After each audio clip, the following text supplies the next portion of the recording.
On peut ne pas être d'accord, mais on peut trouver la formule pour ne pas être d'accord. Ça, c'est un. La deuxième chose, c'est comme si nous étions dans un village.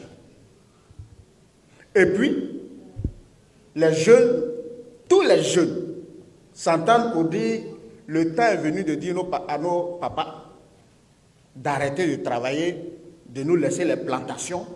Nous, on va travailler, on va les nourrir. On est d'accord dessus. Chacun est mis en mission pour convaincre son père de lui laisser la plantation. Et puis, chemin faisant, en tant que digne fils, tu constates que les autres, quand vous venez à la réunion, ils te disent, comme moi, mon papa, pour le moment, n'est pas encore prêt à lâcher son champ, je préfère le laisser et puis discuter avec lui dans l'ombre. Comme ça, quand il sera convaincu, quand il se retire, moi, je prends la place. Moi, fils Senfo, qui a fait le bois sacré, quand je constate que mes camarades jeunes commencent à dire ça de leur père, il m'appartient d'avoir la même posture vis-à-vis du père à moi.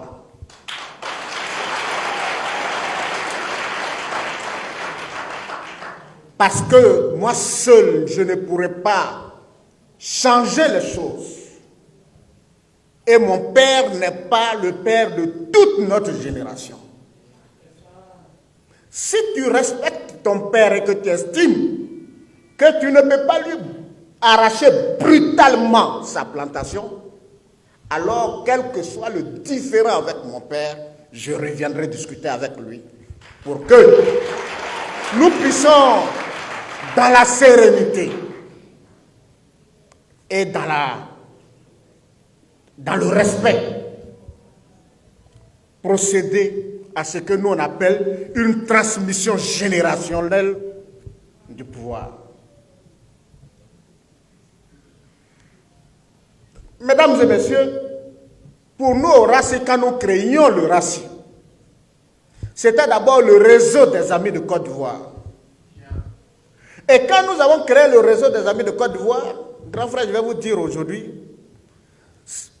nous avons longtemps réfléchi et nous nous sommes dit, si les partis politiques n'arrivent pas à réconcilier les Ivoiriens, parce qu'en 2013, on sortait encore fraîchement de la crise post-électorale. D'ailleurs, même mon inspiration est partie d'une mission que j'ai menée à Dabou avec Odje Tiakore Joseph. Et à cette mission-là, quand nous sommes rentrés dans la salle, on était parti pour une mission de sensibilisation. Quand nous sommes rentrés à Dabou dans la salle, il n'y avait que des militants du RDR dans la salle. Quand nous étions en train de rentrer à Abidjan, j'ai dit à Odje, mais comment on peut faire la réconciliation avec nous-mêmes? Parce qu'il faut que nous commençons à réfléchir sur un mécanisme qui permet aux Ivoiriens des autres opinions politiques de venir à la table de discussion. Et alors, naît dans mon petit esprit l'idée de créer un réseau qu'on a appelé le réseau des Amis de Côte d'Ivoire, parce que si moi, j'ai pour ami le grand frère, lui il a son ami, si on procède comme ça, il peut y avoir dans ce faisceau des gens qui n'ont pas la même opinion politique que moi, mais compte tenu du fait que nous sommes amis, ils peuvent accepter de venir discuter. Donc on a créé le réseau des Amis de Côte d'Ivoire. Donc le RACI est né de la volonté de rassembler les Ivoiriens pour discuter. Et même plus tard, quand nous sommes devenus parti politique, on a tout fait pour qu'on ne perde pas RACI. Donc on est allé chercher et puis on a collé Rassemblement pour la Côte d'Ivoire. C'est resté RACI. Je suis le fondateur, l'initiateur du RACI et je suis en train de raconter à chacun aujourd'hui la vraie histoire du RACI. Donc l'essence de l'existence même du RACI, c'est le rassemblement et la réconciliation nationale. La question que ça pose, comment peut-on réconcilier un peuple si chaque fois on doit déboucher sur des confrontations politiques meurtrières. Depuis que le père de la nation, Houphouët-Boigny, est décédé, quand vous regardez, à chaque élection présidentielle, il y a ces affrontements et son lot de morts.